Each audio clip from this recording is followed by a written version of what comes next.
Hello students, today our lecture from the book Mathematical Physics and the topic is curvilinear coordinate system. So first of all in this topic we discuss what is frame of reference. Frame of reference क्या होता है? तो frame एक system इस type का system होता है जिसमें हम किसी भी पार्टिकल की पोजीशन को डिफाइन कर सकते हैं। जैसे ये 3 डायमेंशनल हमने कोऑर्डिनेट या कोई फ्रेम डिफाइन की है, तो इस फ्रेम में जैसे पार्टिकल यहाँ प्रेजेंट है, यहाँ प्रेजेंट है, यहाँ प्रेजेंट है, कहीं पे भी, तो इस पार्टिकल की हम पोजीशन को डिफाइन कर सकते हैं और ये पार्टिकल एक जगह से दूसरी जगह कितना डिस्प्लेस्ड हो रहा है, तो उस डिस्प्लेसमेंट में उसका मोशन होगा, तो उस मोशन को भी डिफाइन कर सकते हैं। तो वो क्या होगा? Frame of reference. The frame of reference in which position of particle और motion of particle can be explained is called frame of reference. ठीक है, किसी पार्टिकल की पोजीशन को डिफाइन कर दे ऐसा सिस्टम, वो सिस्टम क्या होगा? फ्रेम ऑफ रेफरेंस होगा। फिर जनरली हम पढ़ते हैं कि कोऑर्डिनेट सिस्टम जो होते हैं वो 3 टाइप्स के हैं। फर्स्ट कार्टेशियन कोऑर्डिनेट सिस्टम, जिसमें कोऑर्डिनेट क्या होते हैं? एक्स, वाई और जेड की फॉर्म में होते हैं। और सेकंड स्फेरिकल कोऑर्डिनेट सिस्टम, जिसमें कोऑर्डिनेट जो होते हैं आर, थीटा और फाई की फॉर्म में होते हैं। ये सब हम आगे अगली जो टॉपिक आएंगे उनमें पढ़ेंगे आर, थीटा, फाई क्या होता है। ठीक है। और थर्ड होता है सिलेंड्रिकल कोऑर्डिनेट सिस्टम, बेलियन निर्देश तंत्र, जिसमें कोऑर्डिनेट होते हैं रो, फाई और जेड। ठीक है। तो इस तरीके से 3 टाइप ऑफ कोऑर्डिनेट सिस्टम हम पहले पढ़ते हैं। लेकिन अभी हमारे पास है कर्वीलिनियर कोऑर्डिनेट सिस्टम। ठीक है। तो कर्वीलिनियर कोऑर्डिनेट सिस्टम में क्या होता है कि कोऑर्डिनेट एक्सिस जो होती हैं, जैसे एक्स, वाई और जेड हुआ या आर, थीटा, फाई हुआ, तो यहाँ पर जो कोऑर्डिनेट एक्सिस जो होगी वो कर्व की फॉर्म में प्रेजेंट होगी। ठीक है। जैसे देखिए कार्टेशियन कोऑर्डिनेट सिस्टम में हम ये पढ़ते हैं इस तरीके से होता है, और कोऑर्डिनेट क्या होता है? एक्स, वाई और जेड। ठीक है। ऐसे ही अब हम कर्वीलिनियर कोऑर्डिनेट सिस्टम पढ़ते हैं। तो कर्वीलिनियर कोऑर्डिनेट सिस्टम में क्या होता है, जो ये एक्सिस होती हैं वो कर्व के फॉर्म में प्रेजेंट होती है इस तरीके से। ये u1, u2, u3 इस तरीके से कर्व की फॉर्म में प्रेजेंट होते हैं।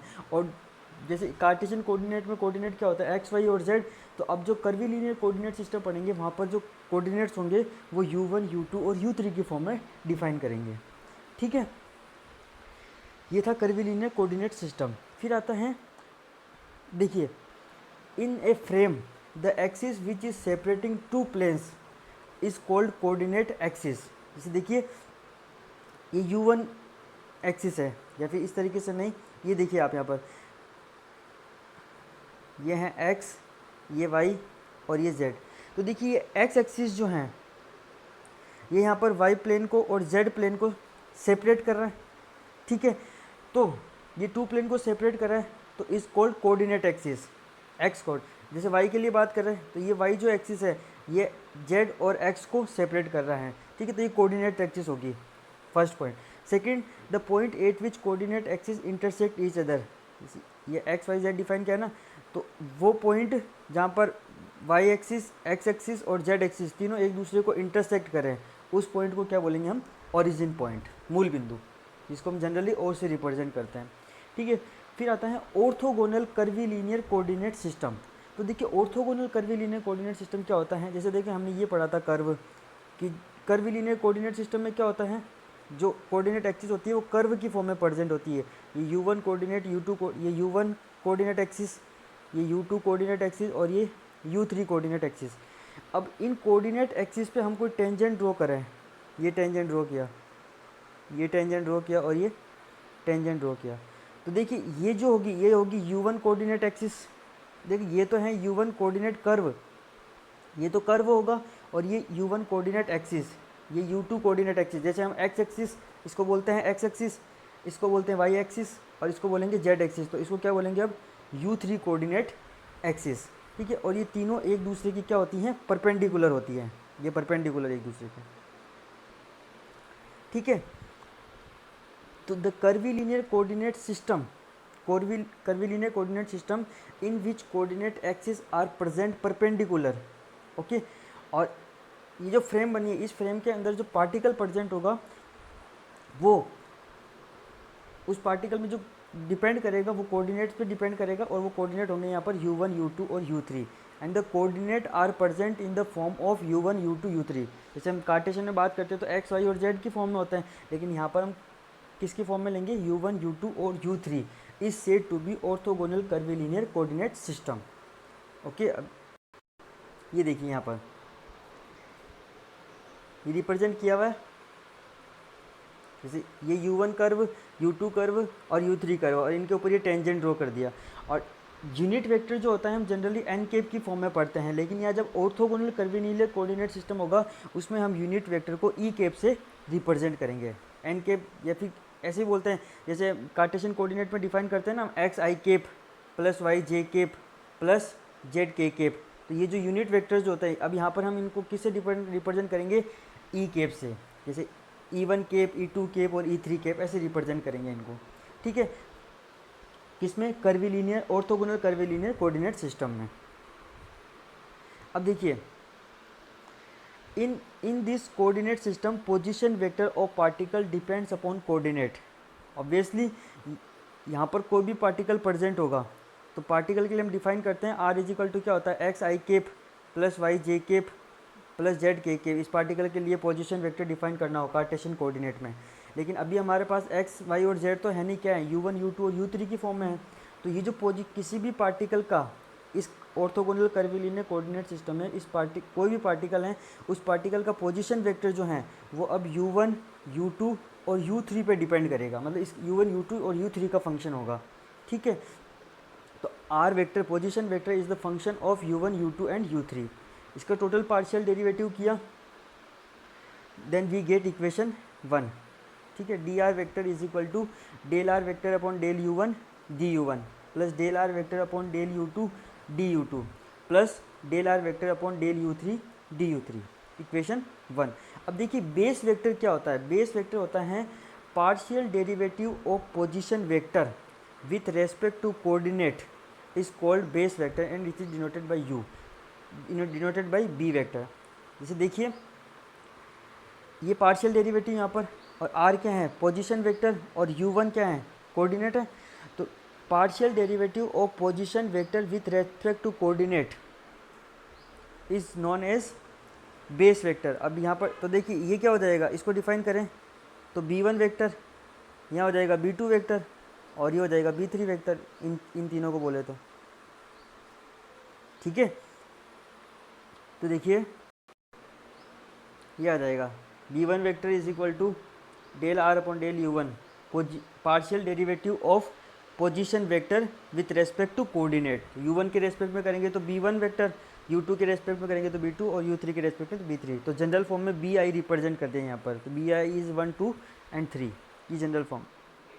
दिस इज इक्वेशन 2, ठीक है। अब देखिए स्केल फैक्टर क्या होता है, स्केल फैक्टर होता है जो बेस वेक्टर, अभी हमने डिफाइन किया बेस वेक्टर, ये बी आई वेक्टर, इस बी आई वेक्टर का जो मॉड्यूलस होगा, मोड, वो मॉड्यूलस से क्या डिफाइन करेगा, स्केल फैक्टर, जिसको हम एच से रिप्रेजेंट करते हैं। तो देखिए mod of b i vector, mod of b i vector is equal to h i scale factor.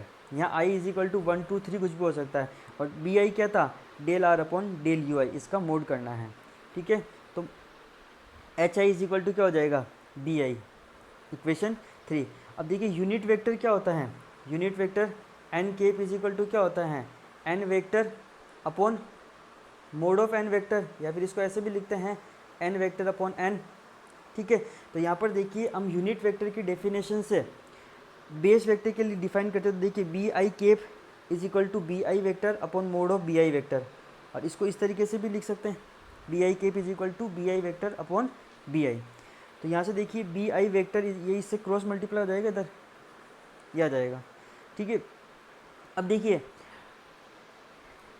ये जो है बी आई, यहाँ पर इस बी आई की वैल्यू क्या है, इक्वेशन 3 से b i is equal to h i. तो यहाँ पर ये जो बी आई है ना, इस बी आई की जगह एच आई पुट कर दिया। और हमने ये भी बताया था अभी कि जो ऑर्थोगोनल कर्विलिनियर कोऑर्डिनेट सिस्टम है उसके अंदर जो यूनिट वेक्टर होता है, ये बी आई यूनिट वेक्टर ही तो है, तो इस यूनिट वेक्टर को हम किससे रिप्रेजेंट करते हैं, ई केप से। तो यहाँ पर क्या हो जाएगा, बी आई केप की जगह क्या हो जाएगा, ई आई केप। तो देखिए ये जो equation b i cap, b i vector is equal to क्या हो जाएगा, बी आई की जगह तो क्या आ गया, एच आई, ठीक है, और बी आई केप की जगह ई आई केप, ठीक है। तो अब देखिए ऑर्थोगोनल कर्वीलिनियर कोऑर्डिनेट सिस्टम में पोजीशन वेक्टर क्या आता है, d r vector is equal to del are upon del u one d u one plus del are upon del u two d u two और ऐसे del are upon del u three d u three. तो देखिए हमने क्या बताया था कि position vector का कोऑर्डिनेट के रेस्पेक्ट में जो डेरिवेटिव होगा वो तो क्या होगा, b one vector base vector. और अभी इस बेस वेक्टर को जिसको बी वेक्टर से रिप्रेजेंट किया और बी वेक्टर इस बी वन वेक्टर की वैल्यू अभी हमने डिफाइन की थी, बी आई वेक्टर क्या आया था हमारे पास, H I E I cap. ठीक है, तो बी वन वेक्टर डिफाइन करेंगे तो क्या आ जाएगा, h one e one cap. ऐसे ही बी टू डिफाइन करेंगे तो h two e two cap और बी थ्री डिफाइन करेंगे तो h three e three cap. तो जो del r vector upon del u one था उसकी जगह क्या लिखा, बी वन वेक्टर, और बी वन की वैल्यू क्या हो जाएगी, e one cap h one. और ऐसे ही del are upon del u to की जगह लिखेंगे बी टू वेक्टर और बी टू की वैल्यू क्या हो जाएगी, ई टू केप एच टू, और ऐसे ही बी थ्री के लिए हो जाएगा। So this is the position vector in orthogonal curvilinear coordinate system. ठीक है, ये जनरल इक्वेशन है।